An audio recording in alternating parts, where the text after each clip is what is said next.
एक 16 साल की लड़की जो अपने दादी के घर मुंबई की चौल में रहने आई थी, अचानक उसका बिहेवियर चेंज हुआ। हंसती खेलती लड़की अचानक शांत हो गई। वो नींद में उठकर अजीब भाषा में बातें करती और फिर सो जाती। उसके फैमिली ने जब इस बारे में पता लगाया तो जो सच उन लोगों के सामने आया, उसे सुन के ना सिर्फ उसके पेरेंट्स के बट उस चौल में रहने वाले हर एक शख्स के होश उड़ गए। मैं आज आप सभी को एक सजेस्ट करूंगा कि आज की कहानी एंड तक ज़रूर देखना, क्योंकि कहानी के एंड में आप खुद सोच में पड़ जाओगे कि क्या ये मिस्ट्री सॉल्व हुई या आज 2025 तक ये एक अनसुलझी पहेली बनके हमारी बीच छुपी हुई है। तो मैं हूं निखिल और हॉरर और मिस्ट्री से भरे वीडियोस देखने के लिए आज ही सब्सक्राइब कीजिए मिस्टिक निखिल चैनल को। गाइस, मुंबई के चौल्स के हॉन्टेड किस्से आपने बहुत सुने होंगे। ये भी ऐसा ही एक किस्सा है जिसने उस चौल में रहने वाले लोगों को सोचने पर मजबूर कर दिया था। आज की कहानी है पूर्वी नाम की 16 साल की एक लड़की की, जो वैसे तो अपने मम्मी पापा के साथ रहती थी, बट अचानक उसके दादाजी की डेथ हुई थी तो वो दादी के साथ रहने कुछ दिनों के लिए उस चौल में आई थी। चौल का रूम काफ़ी छोटा था, 3-4 लोग मुश्किल से अंदर सो पाते थे। पूर्वी के स्कूल में समर वेकेशन चल रहे थे और दादी को भी थोड़ा मेंटल सपोर्ट मिलता या उनका ध्यान रखने के लिए कोई अवेलेबल रहता, ये सोच के उसके पेरेंट्स उसे दादी के पास रहने के लिए छोड़ आए। उसके दादा जब जिंदा थे तब वो हमेशा एक सिंगल सोफे पर बैठते थे और उसी पर सोते थे। अब पूर्वी भी जब भी उसे सोना होता था उसी सोफे पर सोती थी। अपने नेचर की वजह से उस चौल में पूर्वी को वैसे भी सब लोग जानते थे। उसका नेचर सबको पसंद आता था।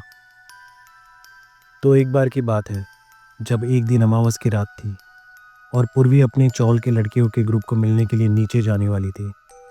ये पुरानी 2 फ्लोर की चौल थी और चौल के बगल में ही एक कोने में एक चबूतरा बना था।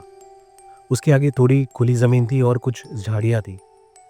शाम को लोग वहां पर बैठने के लिए जाते थे, पर देर रात को वहां पर जाना लोग टाल देते थे। पूर्वी की दादी ने उसे टोका कि रात होने आई है, ऊपर से आज अमावस की रात है, तो चाहे तो कल चली जाए फ्रेंड से मिलने, क्योंकि उस चौल के काफी किस्से मशहूर थे जो दादी को पता थे। पर पूर्वी यह कहकर नीचे गई कि वो यही पास में ही जा रही है और बाकी सब लड़कियां भी तो हैं। उस शाम पूर्वी बाकी लड़कियों के साथ उसी चबूतरे के पास बैठी। काफी इधर उधर की बातें हंसी मजाक करने के बाद सब लड़कियां एक एक करके घर जाने लगी। पूर्वी भी जब उनके साथ निकल रही थी तभी उसके पेरेंट्स का एक फोन आया। उसने फ्रेंड से कहा कि तुम लोग आगे बढ़ो, मैं कॉल खत्म करके आती हूँ। पूर्वी उसी चबूतरे के पास बैठकर अपने पेरेंट्स से मोबाइल पर बातें करने लगी। उसका फेस चौल की तरफ था और पीठ झाड़ियों की तरफ। कुछ देर बाद वो चबूतरे के पास राउंड मारकर बातें करने लगी। पूर्वी को वॉक करते करते एक हल्की सी ठंडी महसूस हुई, गूज़बम्स आए। उसके माइंड में ये थॉट आया कि शायद वो झाड़ियों के पास खड़ी है, इसलिए शायद हवा ठंडी होगी। और उसे सब ये नॉर्मल लगा।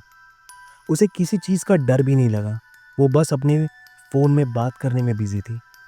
थोड़ी देर बाद बातें खत्म हुई और वो ऊपर चली आई। उसके अगले ही दिन एक नॉर्मल डे था, जैसे बाकी छुट्टियों के दिनों में वो उठा करती थी। दोपहर को खाना खा के पूर्वी उसी सोफे पर बैठी और वहीं पर सो गई। दादी कुछ अपना किचन में काम भी कर रही थी। अब लगभग दोपहर के 3 बज रहे थे। दादी को किसी चीज़ की आवाज़ आई, जैसे कोई बातें कर रहा हो, खुसफुसा रहा हो। दादी ने जब पीछे मुड़ के देखा तो पूर्वी नींद में उठकर बैठी थी और उसी सोफे पर कुछ बड़बड़ा रही थी। वो क्या बोल रही थी वो उसे साफ सुनाई नहीं दे रहा था, जैसे खुद से ही बातें कर रही हो। दादी को समझ ही नहीं आया कि क्या मैं उसके पास जाके उसे जगाऊं या वैसे ही रहने दूं। इतना सोचते हुए जब दादी उसके पास बढ़ी तो पूर्वी फिर से उसी सोफे पर सो गई। दादी को लगा कि इसने कुछ सपना देखा होगा, तो दादी ने भी इस बात को इग्नोर किया और वो अपने कामों में बिजी हो गई। शाम को जब पूर्वी उठी तो उसे भूख लगी थी। दादी ने चाय और टोस्ट उसके सामने रख दिया, पर पूर्वी को चाय नहीं चाहिए थी। उसने दादी से कहा कि उसे इडली खानी है। दादी ने उसे कहा कि पहले ये तो खत्म कर, फिर बाद में पैसे देती हूँ, तू बाहर जाके खा ले। पूर्वी ने बिना आर्ग्यू किए चाय और टोस्ट खाए और पैसे लेकर बाहर भी गई। अगले दिन फिर नॉर्मल मॉर्निंग से स्टार्ट हुई। दोपहर को खाना खा के पूर्वी मोबाइल पे वीडियोस देखते हुए फिर से उसी सोफे पर सो गई और दादी बगल में नीचे जमीन पर सोई थी। और आज भी लगभग दोपहर के 3 बजे पूर्वी नींद में उठी और कुछ बड़बड़ाने लगी। दादी फिर उठी और उसने देखा कि आज भी पूर्वी कुछ बड़बड़ा रही है। दादी फिर कंफ्यूज हुई कि क्या ये आज भी कोई सपना देख रही है। पूर्वी इस बार भी कुछ बड़बड़ा रही थी जो दादी के पल्ले नहीं पड़ रहा था। अभी ऑलमोस्ट रोज होने लगा था। दादी ने पूर्वी से इस बारे में पूछा, बट पूर्वी को जैसे इस बारे में कोई याद ही नहीं था, पता ही नहीं था। और पूर्वी के पेरेंट्स ने भी कहा कि शायद कोई सपना देखा होगा या फिर वो दिन भर जो मोबाइल में वीडियोस देखती हैं, शायद ये उसी का असर होगा। पर अब हर दोपहर पूर्वी नींद में उठकर बैठती और बड़बड़ाने लगती। और अब वो जो नींद में बड़बड़ाती उसकी क्लियर आवाज दादी को सुनाई देती। बट पूर्वी किसी और ही लैंग्वेज में बातें कर रही थी जो दादी को बिल्कुल समझ नहीं आ रहा था।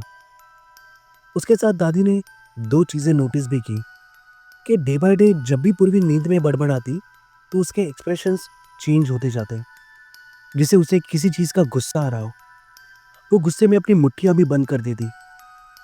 उसके साथ दादी ने एक और चीज नोटिस की कि पूर्वी आजकल दादी से साउथ इंडियन चीजें खाने में मांग रही थी। एक थॉट दादी के माइंड में ये भी आया कि ये जब से यहाँ पर आई है तब से अपने दादा के सोफे पर ही सोती है और उनको जाके भी अभी कुछ ही दिन हुए हैं। तो क्या ये दादाजी? पर उसकी दादी ने ये थॉट को हटा दिया। एक दिन पूर्वी की मॉम को छुट्टी थी तो वो दादी के घर रहने आई थी। दादी ने पूर्वी की मम्मी से इस बारे में बात की। मम्मी ने भी पूर्वी से पूछा लेकिन पूर्वी को इस बारे में कुछ भी नहीं पता था। अब दोपहर को जब तीनों सोए तो इस बार भी पूर्वी 3 बजे के आसपास नींद में उठी और कुछ बड़बड़ाने लगी। इस बार तो वो बड़बड़ाने के साथ अपने नाखूनों से सोफे पर खरोच रही थी। उसकी बातें सुन के मम्मी को तो ये एहसास हुआ कि शायद ये कोई साउथ इंडिया की लैंग्वेज में बात कर रही है, पर कौन सी ये उसे नहीं पता था। ये सब उसकी मम्मी ने देखा और डर गई। थोड़ी देर बाद पूर्वी फिर सो गई। उसकी मम्मी ने दादी से बात भी की तो दादी ने बताया कि मैं तुम लोगों को कब से यही बता रही थी। कुछ दिनों से पूर्वी दोपहर को सेम टाइम पर ऐसा ही करती है, पर किसी को परेशान नहीं करती। ऊपर से हर दिन सोकर उठने के बाद साउथ इंडियन चीज़ें खाने में मांगती है। पूर्वी की मम्मी ने बताया कि हाँ, पूर्वी ये सब चीज़ें खाती तो है लेकिन इतना नहीं कि हर दिन ही मांगे। उसकी मम्मी को थोड़ा शक हुआ क्योंकि उसने भी चौल के काफ़ी किस्से सुने थे। उसने दादी से सब डिटेल में पूछा कि क्या वो कहीं पे गई थी, कुछ हुआ था उसके साथ, या कभी डरकर शाम को रात को घर पे आई थी। मगर दादी को ऐसा कुछ भी याद नहीं आ रहा था। तुरंत पूर्वी की मम्मी उसे लेकर चौल के नीचे वाले फ्लोर पे एक पुराने पंडित थे उनके पास ले गई कि शायद उन्हें कुछ इस बारे में जानकारी हो या वो कुछ बता पाए। उनकी उम्र भी काफ़ी थी। मम्मी ने अब तक जो कुछ हुआ वो पूरी स्टोरी उन पंडित जी को बताई। पंडित जी ने पहले पूर्वी को देखा, कुछ बातें की और अपनी आंखें बंद करके ध्यान में गए और बस इतना ही कहा कि कुछ तो ज़रूर है पर सामने नहीं आ रहा है। कुछ ऐसा है जो मेरी पहुंच से बहुत बाहर है।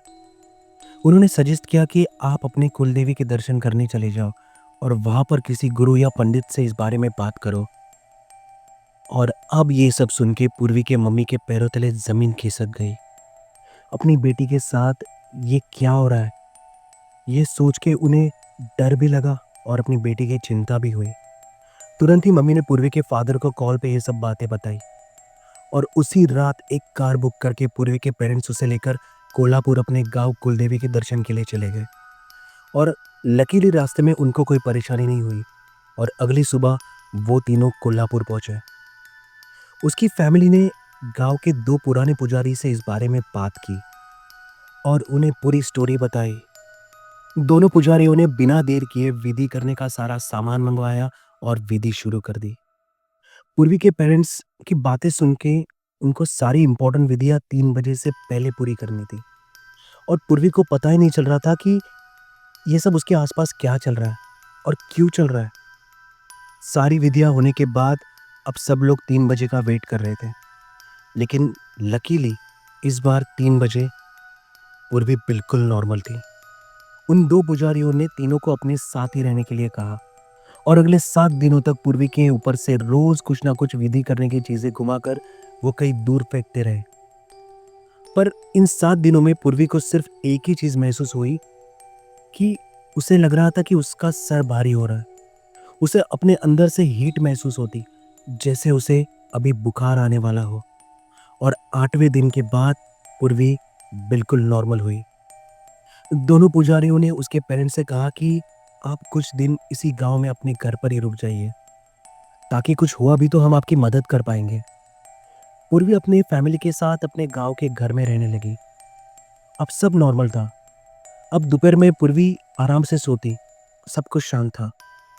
और उसके पेरेंट्स को भी ये सारी चीजें देखकर सुकून मिला कि अब सब कुछ शांत है। अब उनकी बेटी नॉर्मल हो चुकी है। एक हफ्ते के बाद पुजारियों की आज्ञा से तीनों फिर से मुंबई अपने घर जाने के लिए निकले। लेकिन जाने से पहले पुजारियों ने नॉर्मली मिलने के लिए पूर्वी के पेरेंट्स को बुलाया। पुजारियों ने बताया कि अपने आसपास कई ऐसी आत्माएं घूमती है जो हमें दिखती नहीं। हर एक आत्मा का एक जगह से गुजरने का एक पर्टिकुलर टाइम होता है। और बदकिस्मती से ऐसे ही किसी रात या ऐसे टाइम पर उसी जोन पर हम प्रेजेंट हो तो चांसेस है कि वो आत्माएं हमें ही पकड़े।